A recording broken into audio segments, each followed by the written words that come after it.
Hello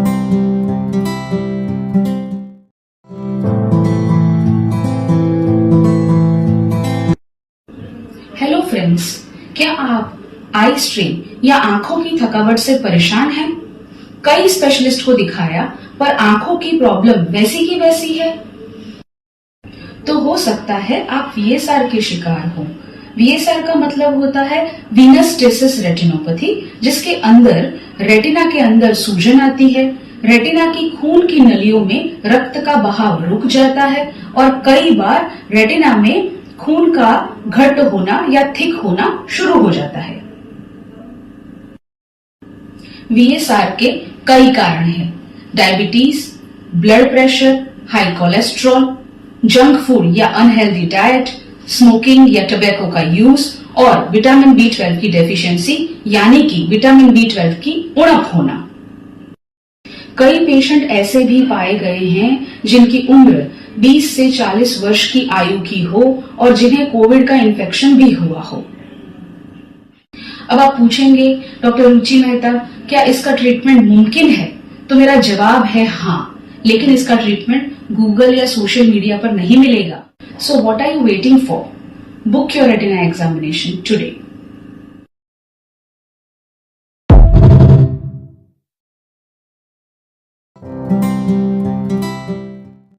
hello friends, હું doctor Ruchi Mehta, તમારી retina surgeon Advance Retina Care અમદાવાદથી આજે એક ઇન્ટરેસ્ટિંગ કેસ પ્રેઝન્ટ કરું છું.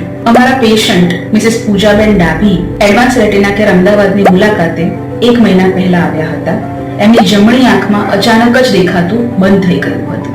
પૂજાબેન ડાભીના આંખના પડદાની ઓસીટી સ્કેન અને ફંડસ ફ્લોરોસિન એન્જિયોગ્રાફી દ્વારા તપાસ કરી અમે નિદાન કર્યું કે એમની આંખના પડદાની દ્રષ્ટિચેતા એટલે કે ઓપ્ટિક નર્વમાં સોજો આવી ગયો છે. ઓપ્ટિક નર્વ ઇડીમા એટલે કે દ્રષ્ટિચેતાના સોજા માટે અમે એમની ટ્રીટમેન્ટ સ્ટાર્ટ કરી.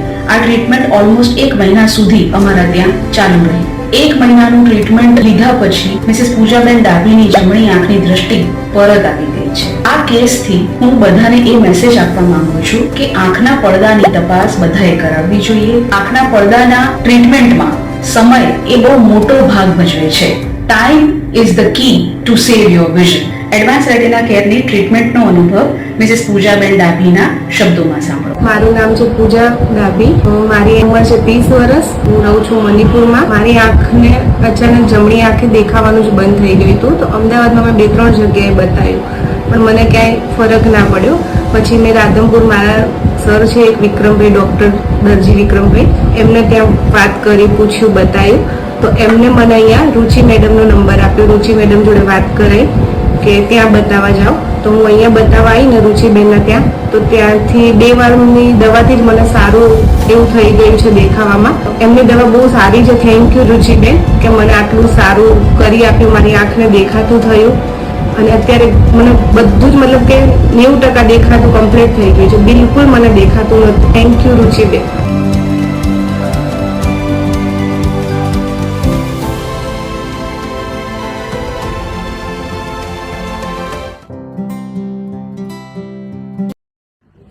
ગુડ આફ્ટરનૂન ફ્રેન્ડ્સ, કેમ છો?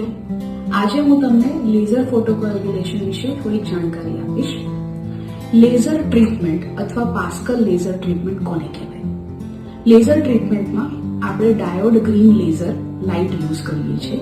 આ લાઇટ દ્વારા ડાયાબિટીક રેટિનોપેથી, હાઇપરટેન્શન એટલે કે હાઈ બીપીના કારણે થતી રેટિનોપેથી, પડદામાં થતું હેમરેજ, પડદામાં આવેલો સોજો, પડદામાં કાણું પડ્યું હોય જેને રેટિનાલ હોલ કહી શકાય, રેટિનાલ ટેર વગેરેની ટ્રીટમેન્ટ કરીએ છીએ.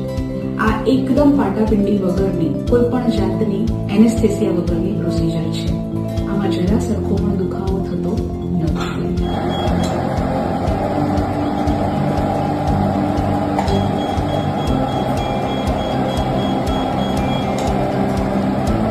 આપણે જે જો yes very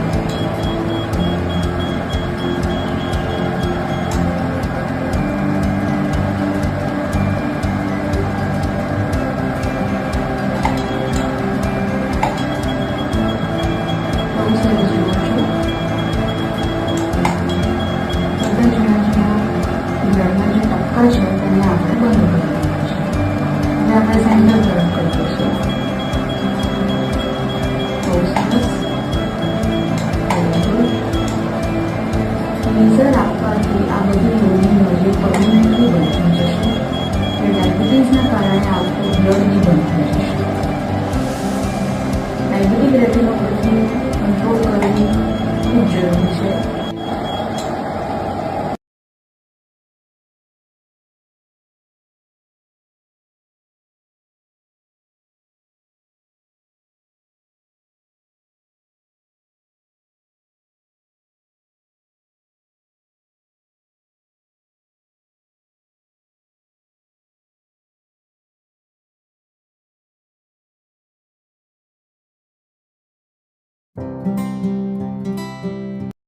Hello friends, do you wear glasses?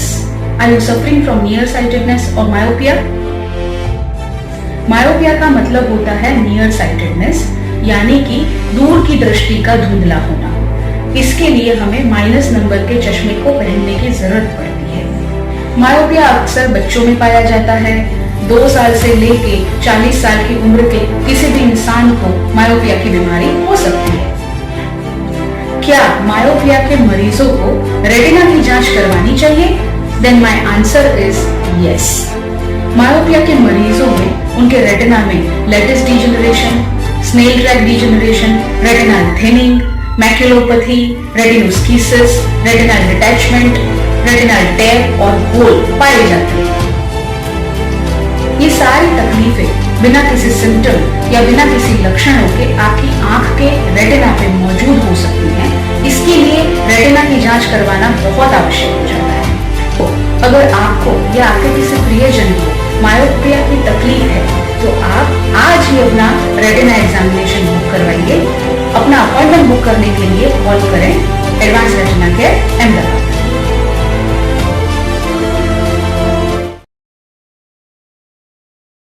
Hello friends, તમને ખબર છે કે પ્લાસ્ટિક એન્વાયરમેન્ટ માટે તો પ્રોબ્લેમ છે જ, પણ શું તમને એ ખબર છે કે પ્લાસ્ટિક તમારી આંખ માટે પણ નુકસાનદાયક છે? પ્લાસ્ટિકનું પોલ્યુશન 2 પ્રકારનું હોય છે.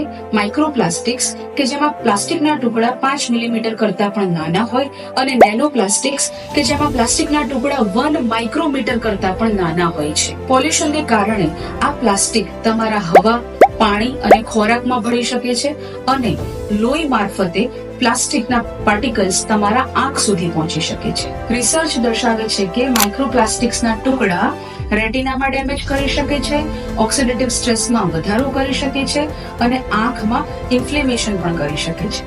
અને આ ડેમેજ ટાઈમ સાથે વધી શકે છે, જે મેક્યુલર ડિજનરેશન જેવી સિરિયસ આંખની પ્રોબ્લેમ્સમાં કન્વર્ટ થઈ શકે છે. સો શું કરવું જોઈએ? Avoid single use plastics. બને તેટલો સ્ટીલ અને ગ્લાસનો ઉપયોગ કરવો જોઈએ. જો તમને આંખમાં ખૂંચતું હોય, આંખમાંથી પાણી પડતું હોય, આંખની સામે કાળા ધબ્બા દેખાતા હોય, આંખને વારંવાર ચોળવાનું કે મસળવાનું મન થતું હોય, તો આ બધા જ લક્ષણો આઈ રિલેટેડ પોલ્યુશનના કારણે પણ હોઈ શકે છે. For a complete eye checkup and retina examination, call us today.